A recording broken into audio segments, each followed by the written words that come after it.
This video is part 3 in a series. Please see part 1 for the beginning of this amazing journey, discovering the real Bible code. This video series explores the mysterious and astounding correlations between certain Hebrew words, their gematria numbers, meanings of those words, and the correlation of their gematria numbers to the corresponding numbers of chapters in the Bible that match the gematria value of those words. Could it be that there is a Bible code here much simpler than we ever thought possible? Gematria, as you know, is the 3,000-year-old Hebrew practice of assigning numerical values to each of the 22 Hebrew letters.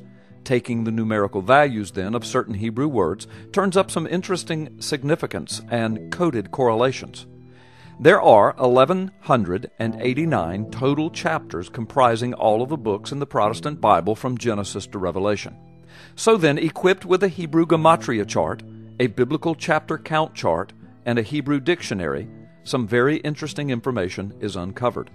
In the first video, we explored the astounding correlations and codes of the word Yahweh, or as it is pronounced in English, Lord. The second video explored similar correlations and codes of the word Satan. And now, this video explores these correlations, codes, and word meanings for the Hebrew word for salvation. That Hebrew word is represented by these 4 Hebrew letters: Yud, Shin, Wa, or Vav, and then Ayin. The gematria number, or value, is 386. Amazingly, the first time that the Hebrew word for salvation is used, Yud, Shin, Wa, Ayin, is in Genesis chapter 49. Verse 10 and verse 18 tell the story. The scepter shall not depart from Judah, nor a lawgiver from between his feet, until Shiloh comes, and unto him shall the gathering of the people be. And verse 18, I have waited for thy salvation, O Lord. The first use of the word salvation has to do with a prophecy of the coming Christ. A prophecy of the coming of Jesus is the very first use of the Hebrew word for salvation in all of the Bible. As stated before, the gematria value for the word salvation presented by Yud, Shin, Wa, Ayin is 386. The 386th chapter in the Bible, beginning from Genesis 1 as the first chapter, is Nehemiah chapter 4. In this chapter, strikingly, a Samaritan by the name of Sanballat is the jealous, enraged enemy of the returning Persian captivity Jews. He was threatening to utterly destroy the Jews who were rebuilding Jerusalem and the walls under Nehemiah's oversight of the rebuilding of the city of Jerusalem and its city gates. In Nehemiah chapter 4, verse 20, In what place, therefore, ye hear the sound of the trumpet, resort ye thither unto us.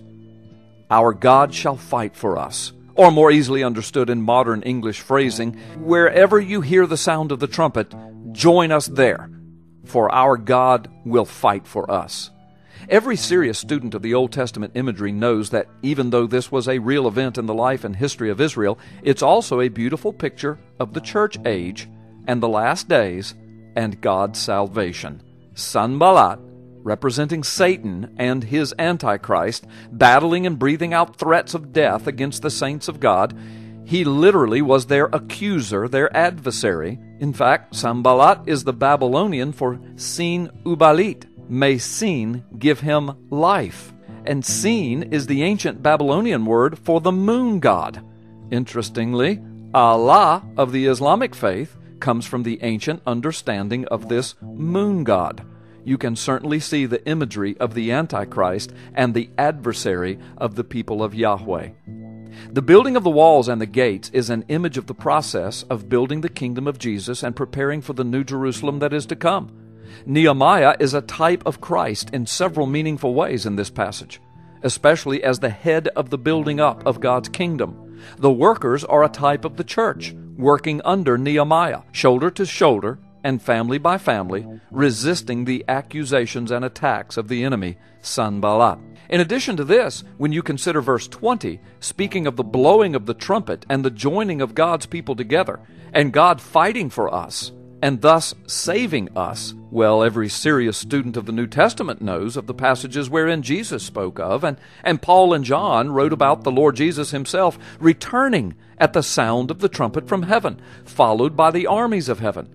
Jesus as King of Kings and Lord of Lords, returning as conquering victor to establish his earthly reign. Almost the total prevailing message of the book of Revelation is summed up in this word picture of Nehemiah chapter 4. Nehemiah 4 could not be a more beautiful picture or word story presentation of the Hebrew idea of the word salvation. Also, the Hebrew word for salvation is Strong's word number 3444. It is pronounced Yeshua. Yeshua is the Hebrew pronunciation from where we derive our English word Jesus. What a perfect word! Jesus is our salvation. He is our salvation, which is from the Lord. He is our God, who fought for us and won at Calvary's cross by the shedding of his own blood. He is our salvation, who is coming again to establish his rule and reign.